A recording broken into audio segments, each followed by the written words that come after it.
台北市文化局对2006年开始到今呢，但年拢会举办所谓艺术节的活动。今年是搁再邀请到这韩国、日本、英国等国家的艺术家来到台湾创作，计共会有21件艺术作品展览。也希望透过 AI 游戏、影像互动等等的方式呢，来纠正艺术家民众之间的距离。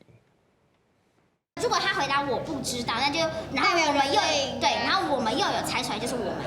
囡仔伫展览现场就增加大人小解 AI 的游戏，这是2024年台北所谓艺术节，现场有各种 AI 科技的影像、器官造型的艺术品，想要让民众了解 AI 科技甲生态、人体器官各种社会议题的关系。在展览的过程中，它不断的会受到水的侵蚀，所以它不断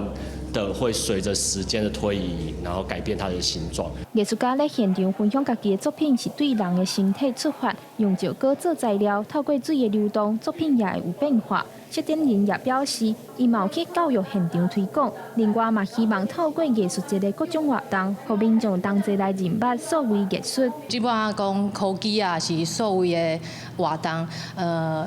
大概大家拢会感觉讲哦特别困难，还是讲哦特别讲唔知咧创啥。平时的时阵，阮就去到教室内底，甲小朋友交流。今年是第19届台北所谓艺术节，展览对初2开始到11月中。这届同款邀请真侪国内外艺术家，总共会有21件艺术作品展出。除了艺术作品，初2甲15艺术家也会参与特技表演和声音影像的演出。策展人也表示，希望用更加多元的角度，带民众做伙进一步思考人甲科技、社会体制之间的关系。记者张家佳、谢桂林台北报道。